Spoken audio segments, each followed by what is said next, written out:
मौलाना सादी रहमतुल्लाह अलैह जेको वॾे में वॾो खिलाफत उस्मानिया जो बादशाह हुयो, जंहिं रोज़ो अतर ठारायो इहो साओ गुंबद, इहो मौलाना सादीअ जो ख़ासि यार हो। अॻे इल्म वारनि जो क़दर हो, हाणे वरी जेतिरो ॼट हुजे उनखे वज़ीर करे विहारियो जो कुल्हो अला बि न अचेसि। अवा जहिड़ो हरामी जेॾो ॼट हूंदो एॾो वॾो मथे करे उहिदो ॾींदसि त वेह त मुल्क बर्बाद थिए। हाणे तॾहिं त नथो हले, मुल्क बंदि थी वियो आहे। जहिड़े ऑफिस में वञो जाम लॻी पिया, साईं असां कोरोना आहे। अड़े कोरोना आहे छा तव्हां सम्झी आहे? जे ख़बर न आहे अंग्रेज़ चवनि था, ॻाल्हि सम्झो साईं, अंग्रेज़ चवनि अबा हथनि खे 50 दफ़ा धोईंदो, बाक़ी दिलि खे हिकु दफ़ो बि धोइण जे लाइ जलसे में न ईंदो। अब क़ुरान सां दिलि धोइबी न, वो हिकु दफ़ो बि धोइण नथो अचे, बाक़ी 50 दफ़ा हथनि खे माट माटण लॻी पई। अजीब माण्हू थी विया आहिनि। ज़ाहिर खे वॾो शोशाव खे ॾिसंदो न, शोशाव आहे। जंहिं मौलवीअ सां 5 बॉडीगार्ड हुजनि, शोदार हुजे, अचेसि खणी बक बक चवंदो वॾो मौलवी आहे मौलवी साहब। और फ़क़ीराने अंदाज़ में अचे इल्म जूं ॻाल्हियूं त कंदो आहे पर सम्झ में यार मथे आहे। ये नमूना बाज़ियूं बस छड़ो नारा ॾेखाव, इन ते सॼी दुनिया हलंदी पई आहे। इहो आहे उहा ॻाल्हि जेका मूसा जी क़ौम खे ज़ाहिरी शक्ल खपे पई, असली हक़ीक़ी अलाह इहे असांजे इन में खोड़ ॻाल्हियूं थियूं अचनि।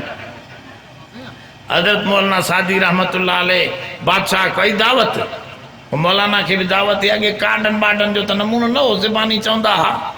दावत हुई, मौलाना जो वियो पुराणनि कपिड़नि सां त 2 बॉडीगार्ड बीठा हा, उन्हनि चयो हल फ़क़ीर हिते काॾे आयो आहे।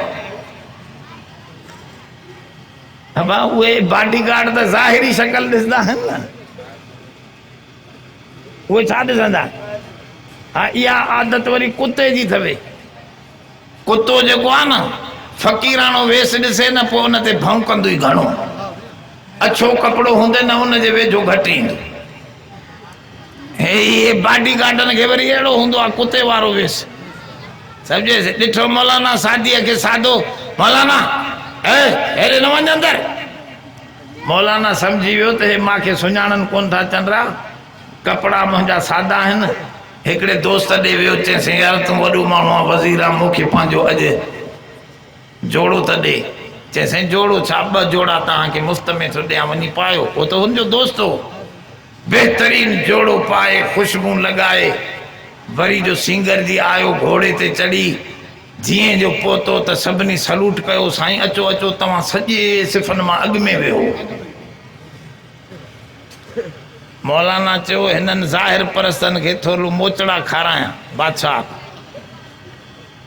अब जॾहिं मानी जो टाइम थियो त मौलाना पंहिंजे कपिड़नि खे भाॼीअ में पियो हणे। त बादशाह चयो मौली साहब हे छा थो करे? साईं हे छा आहे? वो तो सुञाणंदो त अल्लाह वारो आहे। हे छा थो करे साईं? पाणी हे कपिड़नि खे पाण था भाॼीअ में विझो। त चई हा दा, इहे भाॼी खाइण जा हक़दार इहे कपिड़ा आहिनि, मां न आहियां। इहे भाॼी खाइण जा हक़दार मां न आहियां। चइसि इहो कीअं? चई जेके हरामी तुंहिंजा ॿाहिरों बीठा हा, मां त अॻु में हल्के लिबास सां आयुसि त धिका ॾेई छॾियऊं, हाणे इहे कपिड़ा पाया हुआ त तोसां गॾु अची मानीअ ते वेठो आहे, न त वेहण ई न पिया छॾनि। जहिड़े वठी अचो हिन बॉडीगार्डनि खे हणो मोचड़ा, कमी न हो। तव्हां सादी रहमतुल्लाह अलैह खे नथा सुञाणो? अबा इहो आहे ज़ाहिर परस्त जो मसइलो।